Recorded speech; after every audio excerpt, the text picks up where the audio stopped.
Қымбатты білім алушылар, каналыма қош келдіңіздер. Бүгін біз Б деңгейі тобындағы есептерді шығарып үйренетін боламыз. Нөмірі 17-те 9-шы есеп: функцияның туындысын тап. А. fx-тен косинус x көбейтілген косинус x азайтылған 1. Бұл жерде біз ең алдымен жақшаның ішін ашып алайық. Жақшаның сыртында тұрған косинус x жақшаның ішінде косинуске көбейтілген кезде косинус квадрат x болады. Азайту косинус x-ті 1-ге көбейткен кезде косинус x болады. Енді осы функциядан туындалайық. f'(x) тең косинус квадрат x азайтылған косинус x. Жақша сыртына туынды белгісін қоямыз. Яғни бұл туындының азайту ережесі бойынша орындалады. Олай болса, жеке-жеке косинус квадрат x-тен туынды және косинус x-тен тағы да туындаламыз. Косинус квадрат x-тен туындалғанда дәреже 2 алдына түседі. 2 косинус x болады. Және де косинус x-тің өзінен тағы да туындаламыз. Өйткені ол күрделі функция. Енді мына тұрған косинус x-тің туындысы бізге минус синус x-ті береді. Азайтылған синус x. Жақшаның ішіне жазып қояйық. Минус синус x. Ары қарай косинус x-іміз бізде минус синус x. Олай болса, сол минусты 2-нің алдына шығарып жіберейік. 2 косинус x өзі жазылады. Синус x на минус, на жақшаның ішіндегі минуспен плюс болып кетеді. Олай болса, плюс синус x болады. Есептің жауабы минус 2 косинус x синус x қосылған синус x. Келесі 17-те 10-шы есеп. Бұл жерде функцияның туындысын анықтаймыз. А. fx тең косинус квадрат x азайтылған 1. Бұл есепте біз косинус квадрат x минус 1 функциясынан туындаламыз. Енді жазамыз. f'(x) косинус квадрат x азайтылған 1 жақша сыртында туынды. Туындыны табу ережесі бойынша біз жеке-жеке туындаламыз. Косинус квадрат x-тен туынды азайтылған 1-ден туынды. Енді косинус квадрат болғандықтан 2 алдына түседі. Дәреженің туындысы бойынша косинус x жазылады. Және бұл күрделі функция болғандықтан косинус x-тен тағы да туындаламыз. Ал 1-дің туындысы 0, оны жазбаймыз. Косинус x-тің туындысы минус синус x болғандықтан минусты алдына шығарамыз. 2 косинус x көбейтілген синус x. Есептің жауабы минус 2 косинус x көбейтілген синус x. Енді бұны формулаға келтіретін болсақ, бізге бұл 2 синус x-ті береді екен. 17-те 12-ші есеп. Бұл жерде f'(x) тең 0 деген теңдеуді шешуіміз қажет.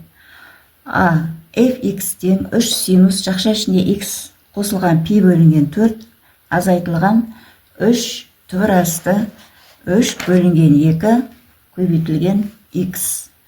Бұл жерде де біз алдымен туындысын тауып алайық. f'(x)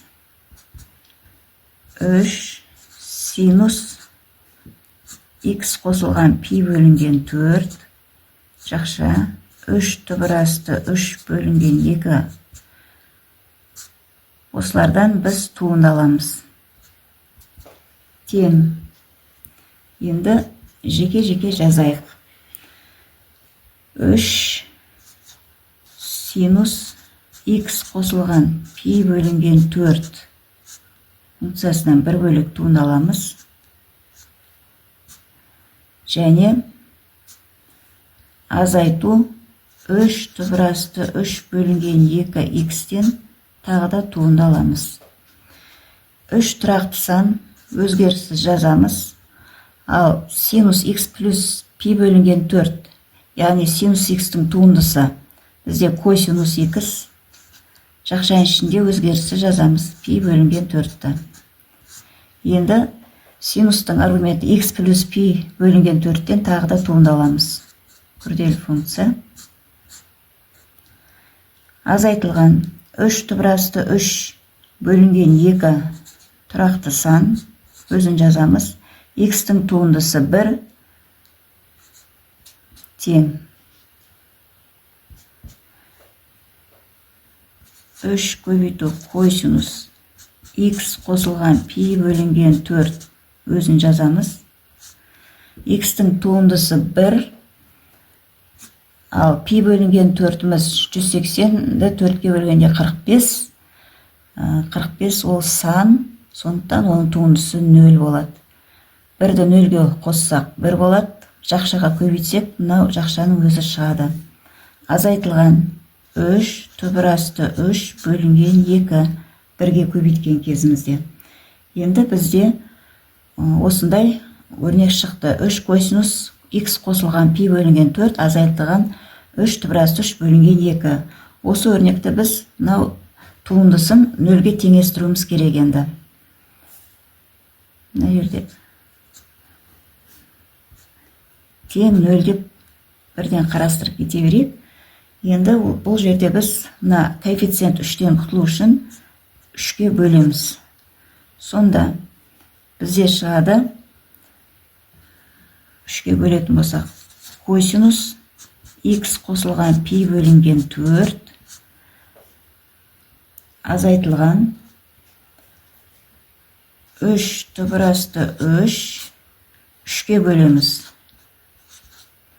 3 пен 3 қысқарады. Түбірасты 3 бөлінген 2 қалады.